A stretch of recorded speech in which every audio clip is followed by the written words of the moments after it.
Shout out to Sellerboard for being today's sponsor. I'm in trouble, big trouble, and I'm embarrassed to admit it because I shouldn't be making these mistakes still.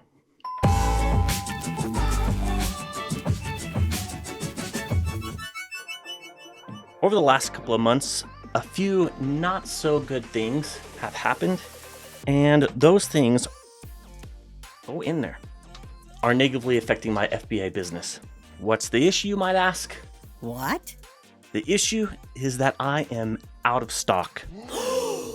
Not just on a few products, but on several, and not just any products, but some of my best sellers. As of today, I don't have 15-inch wet floor signs, 2 sizes of my orange traffic cones, I don't have my SDS single binders, I don't have 2 types of floor mats, I don't have my SDS station combo, and I'm all out of days without incident signs. This is not good, to say the least. So how did this happen? Let me take you back to third quarter of last year. It was September and sales just surpassed 25,000. I introduced some new products and they were starting to gain good traction. So much so that October did even better with sales increases of 10% to 27,000. In the following month, the same thing happened again. I added more products and sales increased by another 10% to $31,000. Seeing a trend, every month I consistently added more and more products and sales continued to climb month after month so that when December finally came around, monthly sales had increased to 34,000. Life was good. And then January hit. See, up until this point, sales were predictably growing by 10%, but not so for January. No. Sales did increase, but not by no measly 10%. No, sir. Sales grew from $34,000 in December to a whopping $53,000 in January. Oh, yeah. Believe it or not, we had several days that we did over $3,000 in sales, and we never had a day below $1,000.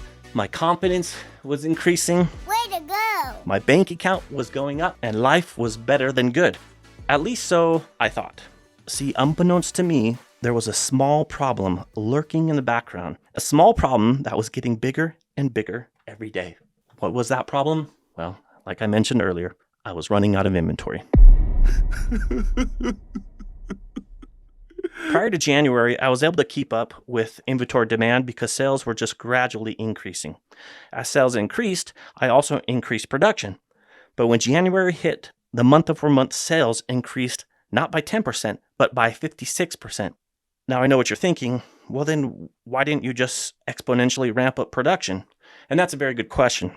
And I have a good explanation for it. See, every year in China, there's a huge holiday. It's called Chinese New Year. Chinese New Year is one of the most important holidays in Chinese culture. It celebrates the new year, marking the end of the winter and the beginning of spring.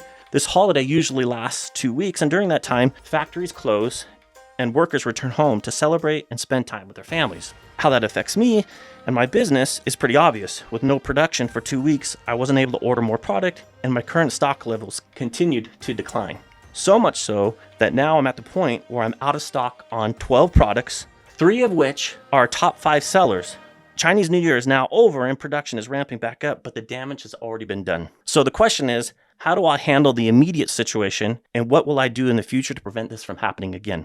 Well, let's first talk about what I did short term. You may not believe me when I say this, but sometimes you have to slow sales down. What? Yes, I said it. Sometimes you need to throttle sales in order to avoid stockouts. Amazon doesn't like it when you run out of inventory, and you're better off reducing your sales volume than running out completely. So that's what I did. And here's a couple of ways that I did it. First, I turned off all marketing. When you're low in stock, there's no need to advertise because odds are you'll sell out anyway, so you might as well do it organically and make a little extra profit. So I went into the advertising console and paused all the campaigns for products that were low in stock. The second thing I did to slow sales down was I raised prices. If you go back to your Econ 101 classes, you'll remember the simple formula of supply and demand. There's a certain amount of people that demand your product at a certain price, and there are fewer people that demand that same product at a higher price. So to reduce demand, or in other words, decrease sales, you can simply raise your price. Once those products get back in stock, odds are I'll lower those prices back to where they were before. Those are the 2 ways I dealt with the immediate issue. Now let's talk about what I'm going to do for the long-term issue. Well, I'm working on that. and I'm very excited about the solution that we're coming up with. I'm pretty confident that this new solution will make it so I never run out of stock again. It's not quite done yet, but when it is, it'll definitely be a game changer for me and my business. If you're also having stock issues and would like to be an early tester of this new program, feel free to send me an email at diaryofanamazonseller@gmail.com and I'll tell you more about it. Well, that's it for today. Thanks again for joining me for another episode of Diary of an Amazon Seller. If you'd like to see how much I made from Amazon, click on the video link above.